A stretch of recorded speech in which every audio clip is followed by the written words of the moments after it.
بیت المقدس کے اندر اسرائیلی جارحیت کا ہم نے منظر دیکھا اور جس کی رپورٹنگ کی گئی کہ سینکڑوں کی تعداد میں رسول عربی علیہ السلام کے پیروکاروں کو زخمی کر دیا گیا، ان کے وجودوں کو چھلنی کر دیا گیا، اور مسلمان اتنا اس وقت جو ہے احساس کمتری کا شکار ہے کہ ظلم کو ہوتا ہوا دیکھ کر اور فلسطین کی مسجد کو لہو سے رنگین دیکھ کر اور بیت المقدس کے اندر مسلمانوں کے لاشوں کو تڑپتا ہوا دیکھ کر حی علی الصلاۃ اور حی علی الفلاح کی آوازوں کو دبتا ہوا دیکھ کر بھی اس کی غیرت حرکت میں نہیں آتی۔ حضرات گرامی قدر پنجہ یہود سے ارض فلسطین کو آزاد کروانے کے لیے اور القدس کو مسلمانوں کے تصرف میں واپس لانے کے لیے، وہ القدس جس کو حضرت فاروق اعظم نے اہل کتاب سے لے کر اہل اسلام کو دیا تھا، وہ بیت المقدس جس کو صلاح الدین نے نصرانیوں سے لے کر مسلمانوں کے حوالے کیا تھا، آج پھر مسلمانوں کی غیرت کا منتظر ہے، محبت کا منتظر ہے، ان کے جذبے کا منتظر ہے،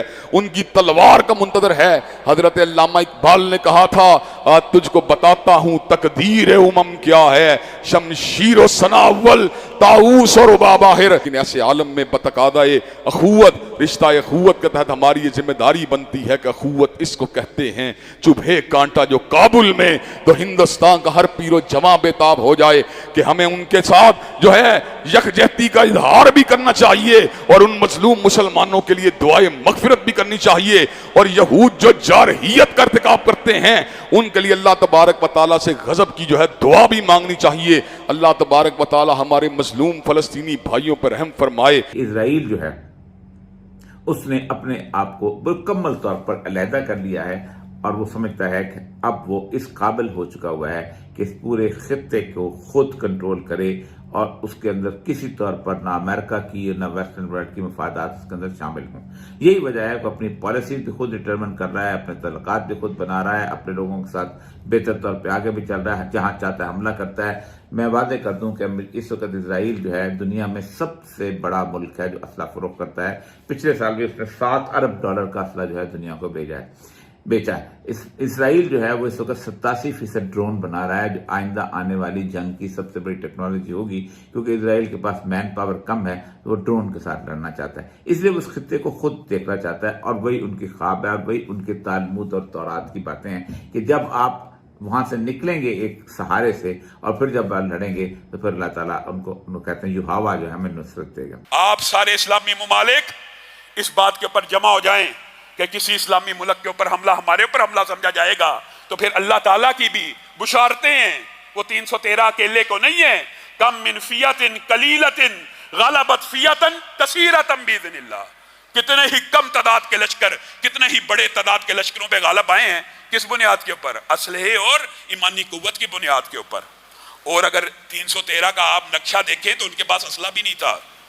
کافر ہے تو شمشیر پہ کرتا ہے بھروسہ، مومن ہے تو بے تیغ بھی لڑتا ہے سپاہی۔ کہاں ہے وہ مومنانہ اوصاف؟ وہ اوصاف ہم نے کھو دیے ہیں۔ وہ مسجد اقصی کہ سبحان الذی اسری بعبدہ لیلا من المسجد الحرام الی المسجد الاقصی، اس کی قدر و قیمت بھول گئے ہو؟ نبی کریم کو یہاں پہ لے کے جایا گیا، جبریل امین ہمراہ ہیں، نبی کریم نے دیکھا بڑے خوبصورت چہرے ہیں، کہا کون لوگ آئے ہیں؟ کہا آدم سے لے کے عیسیٰ تک جتنے پیغمبر اور رسول اٹھا لیے گئے تھے آج اتارے گئے ہیں معجزے کے طور پہ۔ کیا کرنے کے لیے اتارے گئے ہیں؟ نماز کو ادا کرنے کے لیے اتارے گئے ہیں۔ یہ نماز کو ادا کیوں نہیں کر رہے؟ یہ نماز کو ادا کیوں نہیں کر رہے جبریل امین؟ جبریل امین نے کہا ان کو اپنے امام کا انتظار ہے۔ ان کا امام کون ہے؟ جبریل امین نے نبی کریم کے کاندھہ اقدس کے اوپر ہاتھ رکھا اور 1,24,000 کم و بیش انبیاء کے مسلح امامت پہ کھڑا کر دیا۔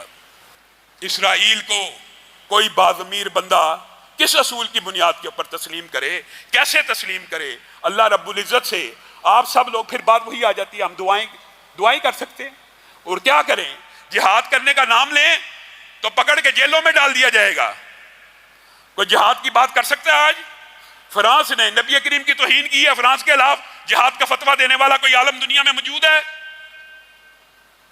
اسرائیل ڈنڈے کے زور کے اوپر، طاقت کے زور کے اوپر آج مسجد اقصی پہ حملہ آور ہے۔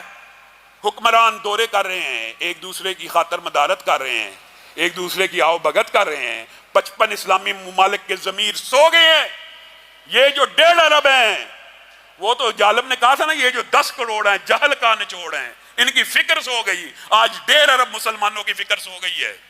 جو یہ امید کرتے ہیں کہ شاید ترکی اور پاکستان اور ایران اور سعودی حکومت اور امارات کی حکومت اور مصر کی حکومت ان سب کا کوئی اتحاد ہو جائے گا اور اس کے بعد اسرائیل کو چوٹ لگائی جائے گی، اس کے غرور کا سر نیچا کر دیا جائے گا اور اس کو اس کی کارروائیوں کی سزا دی جائے گی.